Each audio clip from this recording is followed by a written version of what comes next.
સતગુરુ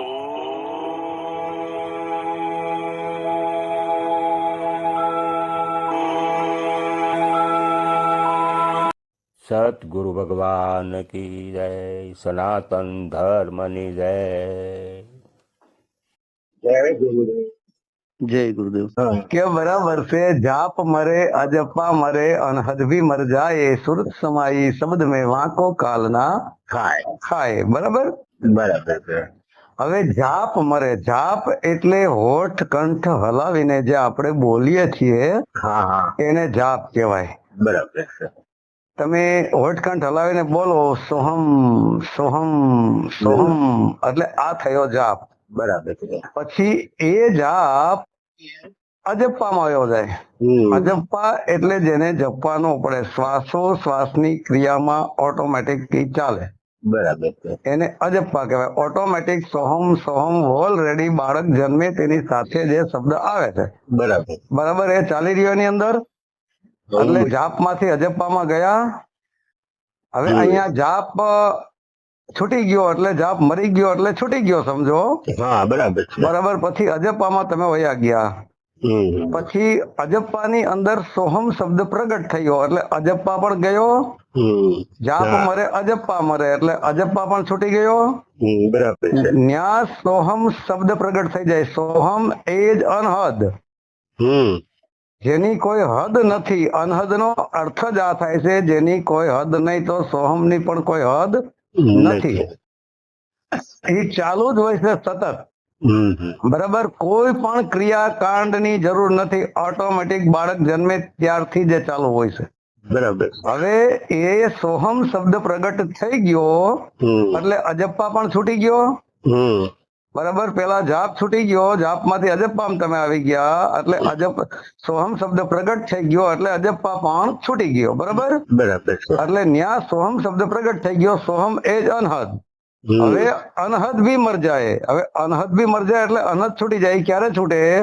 જ્યારે ઈંગડા પિંગડા માંથી થઈ અને સુષુમ્નાનું દ્વાર ખોલી, બ્રહ્મરંધ્ર 10મા દ્વારને ખોલી અને એ સોહમ શબ્દ 10મા દ્વારને ખોલીને આઝાદ થાય અને બહારના અનહદ સોહમ ને પકડી લઈએ.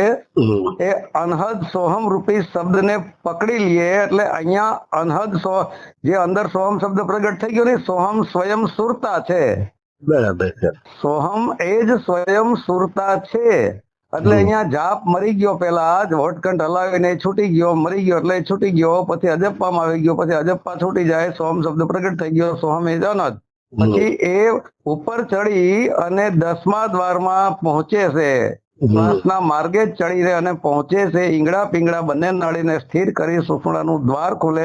સુષુમ્નાનું દ્વાર ખોલે ત્યારે જ્ઞાન દ્રષ્ટિ પ્રગટ થાય ને ત્યારથી પછી એ આગળ વધે છે અને વચ્ચે બંકનાળ આવે છે. બંકનાળમાં થઈ અને બ્રહ્મરંધ્રની અંદર જાય. બ્રહ્મ એ જ આત્મા છે. રંધ્ર હોલ કાણું, એ કાણા બારીમાંથી અંદર જે બ્રહ્મરંધ્રને ખોલી આત્મ સ્વરૂપને પ્રાપ્ત કરેલી આત્મ અવસ્થામાં આવી જાય. આત્મ અવસ્થા એટલે સોહમ અવસ્થામાં આવી ગયો એટલે સોહમ સ્વયં પોતે સોહમ સ્વરૂપ રૂપી સુરતા બની ગઈ. પછી એ સુરતા બહારના અનહદ સોહમ, અનાદિ ઓમકાર, અનાદિ સોમકાર, પછી એ જ શબ્દને જેને કબીર સાહેબ પોતાની ભાષામાં 10મો સોહમ સાર કહે છે.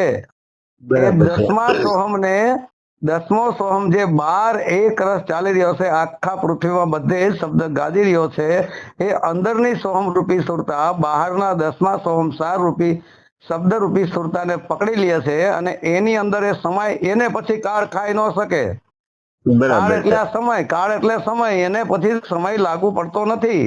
બરાબર છે. પરંતુ જેની સુરતા સુરત શબ્દ, જેની સુરત સમાઈ શબ્દ મેં વાંકો કાલ નો ખાય. વાંકો એટલે એને કે જેની સુરતા શબ્દમાં હમાઈ ગઈ અને પછી કાળ ખાઈ શકતો નથી, ન્યા સમય ભોગી શકતો નથી. પરંતુ જે આ વાતને બોલે છે એટલે એને બોલવા માટે એને શરીરનો સહારો લીધો, મન ચિત્ત બુદ્ધિ અહંકારનો સહારો લીધો, હોઠનો સહારો લીધો, આ બધી કથણી બકણી છે બરાબર અને જેની સુરતા શબ્દની અંદર સમાઈ જાય છે એ જોતો સાંભળતો ને બોલતો બંધ થઈ જાય છે. છે. બરાબર આ અર્થ છે જાપ મરે અજપ્પા મરે અનહદ બી મર જાય સુરત સમાઈ શબ્દ મેં વાંકો કાલ ના ખાય. થાય. તો જેની સુરતા શબ્દમાં સમાઈ ગઈ ત્યાં સમય જ છે નહીં, સમય ખતમ, સમય એ જ મન, મન એ જ કાળ. ત્યાં મનનું અસ્તિત્વ રહેતું નથી. તે ભાઈ બોલે છે તો બોલે છે કોણ? બોલે છે તો મન. હમ સરવાળે આત્મા બોલી રહ્યો છે. આત્મા અક્ષરોને પેદા કરે છે. મન એ માયાનો સહારો લઈ, હોઠકંઠ જીભનો સહારો લઈ, શરીરનો સહારો લઈ શબ્દો 52 અક્ષરી તો બોલી રહ્યો છે. તો 52 અક્ષરી શબ્દો જે બોલી રહ્યો છે એની સુરતા શબ્દમાં સમાણી નથી. અને જેની સુરતા શબ્દમાં સમાઈ જાય, જોતો સાંભળતો ને બોલતો બંધ થઈ જાય, અંતિમ સ્ટેજ છે. બરાબર એને છે. પછી કાળ નો ખાઈ શકે. બરાબર છે. આવી ગયો ખ્યાલ ટોટલ? આવી ગયો આવી ગયો. તો આ રીતે છે. સાચું. પણ આ વાતું એ વડા થાય એવું નથી. અનુભવના ઘરનો વિષય છે. કોઈને હાલવું નથી. વાતું એ વડા કરી અને મોટું થઈ જવું છે બરાબર. અને સામે વાળાને પાડી દેવું છે. પણ એને અનુભવ બિલકુલ ન હોય, અનુભવમાં ઝીરો હોય. એ તો મેં એને ચોખ્ખું જ કીધું તેમ પેલા અનુભવ કરો, વાંચીને મારી સામે નહીં આવો કહો. હા તો પછી તો ખ્યાલ આવે. હા. ઘડીક પેલા શેર કર્યો મેં એને. બરાબર. તો એને ખ્યાલ આવે ને કે હાસુ શું છે. પેલા અનુભવ ના ઘરમાં આવો. સારું રહ્યો. જય ગુરુદેવ. જય ગુરુદેવ. જય ગુરુદેવ. સત્ય સનાતન ધર્મ ની જય. ધર્મની જય. સતગુરુ ભગવાન કી જય, સનાતન ધર્મની જય.